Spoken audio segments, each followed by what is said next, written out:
You can't call the Seahawks quarterback Russell Wilson a breakout star because he's already won a Super Bowl, could have won another one. He's a 7-time Pro Bowler and one of the faces of the league. But you get the feeling that America is now wrapping their heads around how special he is. He's thrown 14 touchdowns in his first 3 games. That's a new NFL record, breaking the one set by Patrick Mahomes back in 2018. And the Seahawks need every one of them because they could have lost to New England. They could have lost to Dallas yesterday. On Sunday, they blew a big lead, and they held on for a 7-point win. But this year's narrative is the complete opposite of their Super Bowl year. You know, they won with defense. They had Richard Sherman and the Legion of Boom. And now you tune in to watch Seattle because chances are you're going to see a shootout. And that's what we saw yesterday. And the Seahawks are 3-0. Although I don't know how people would be reacting if he had 14 touchdown passes and they were 1-2. If they had lost to Dallas, if they had lost to New England. Because the real issue there is that defense or lack thereof. Dallas has a good offense, could have won that game, but give credit to Seattle as they improved to 3-0. Which team is most done? The Texans, the Eagles, the Vikings, or the Falcons? They have zero chance to make the playoffs in your mind. Okay, wait a minute. Paul came up with that one, by the way. Texans, Eagles, Vikings, Falcons. Most done. The Texans they played as tough a schedule as anybody. So and it shows. Yeah, but they're not done, especially in that division. Eagles, I don't think the Vikings are done. I would say the Falcons are done because they're in the division with the Saints and Buccaneers. Their coach is in a whole lot of trouble there because you can't blow that many leads in the way they've done it. There's no lead that's safe for the Atlanta Falcons. I think we can comfortably say that. It's like a punchline now. Yeah. Like you're up how many? How long will it take for your opponent to be able to come back and win this? And this is back-to-back weeks. You're blowing double-digit leads in the fourth quarter. And you got your wish. You got Mitchell Trubisky, and then all of a sudden they bring in Nick Foles, and Nick Foles leads them to victory. But, it was uncomfortable yesterday in that post-game press conference. Here's Dan Quinn, the Falcons head coach, on whether or not he had spoken to the owner, Arthur Blank. Have you spoken with Arthur following the game, Dan, and how concerned are you about your job status following these 2 weeks? We visit every week, pre-game, post-game, Mondays through the week. Anytime, Zach, honestly, that I take away from that is time that all I can do is being in front of the team. And I said, I need to be the same guy on our best days and our worst days and stand tall for them and bring the energy and the coaching and the focus that we need to go win. Anything past that does not help the team. Oh, boy.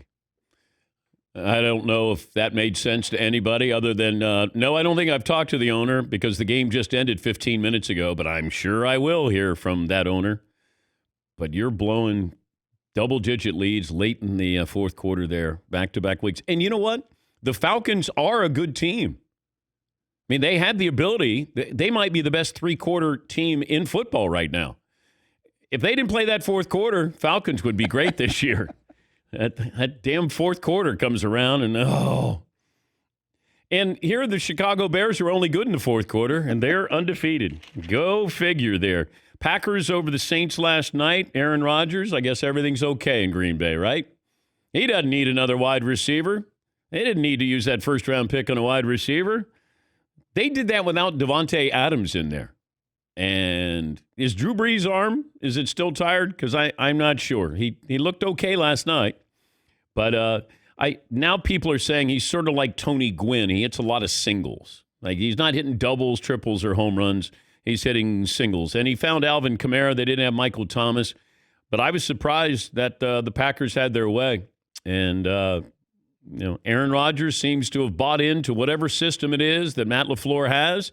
And Aaron Rodgers looks pretty good. Looks pretty good right now.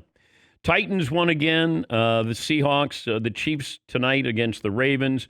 The Bills barely hold on against the Rams. The Steelers won again. They're undefeated. So there's a lot going on in the NFL. And what you're seeing is a whole lot of great passing. And if it seems like the quarterback position in the NFL has never been better and deeper, it's probably because it hasn't. The NFL league-wide passer ratings through 3 weeks over the last 5 years. It was 88% in 2016, 90% the following year, 2018, 93, 2019, 94% rating, and now it's 96%. And also, if you look at the leaders in the passing categories, you got a different leader in each one. Phillip Rivers leads in completion percentage. Dak Prescott leads in passing yards. Russell Wilson Jr. III leads in touchdown passes and passer rating. And Lamar Jackson leads in yards per attempt. That's a deep, deep quarterback field so far. What are some of the other poll questions we're looking at, Paul? All right. Which team do you think is going to the playoffs? The Bears at 3-0, the Cowboys at 1-2, the Saints at 1-2. Which of those three teams, you got to pick one that would make the playoffs? That's a toughie. Yeah, because I have the Cowboys going to the Super Bowl, and I figured that the Saints are going to be there. Well, I'll say Dallas just because they have to go to the playoffs, because I have them going to the Super Bowl. But, you know, Michael Thomas comes back. I mean, that's still a very good team. The one thing that I felt is they have a great home field advantage. New Orleans that's a tough place to win in.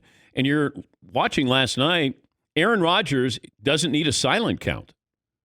And Chris Collinsworth pointed this out. Normally, you go to New Orleans, in that building, you need a silent count. He didn't need to. And Aaron Rodgers looks really relaxed there. And I've said this before, and I know some people, that caught people off guard when I said it, but when he is playing at, you know, an elite level, nobody has made the game look easier than Aaron Rodgers. Nobody. Now, Russell Wilson, it looks like he's really working when he's playing great. Aaron Rodgers, at times, it feels like he's just, you know, a couple of steps ahead of everybody. When he's playing great, I don't think I've seen anybody in the history of the game to make it look as easy as he does. And that's including Montana, you know, Brady, go down the list of all-time great quarterbacks. There's something about Rodgers' ability where he knows what you're doing and you can't do anything about it. And you saw that last night. You saw that the previous week. Let's just see if it's going to be consistent enough to win that division. And last year, 13-3, I thought that was kind of a aberration. It didn't feel like they were 13-3. It was a little bit of a mirage. And I thought they were maybe a 10-6 team. Maybe they are a 13-3 team. I don't know. But so far, looks pretty good there in Green Bay.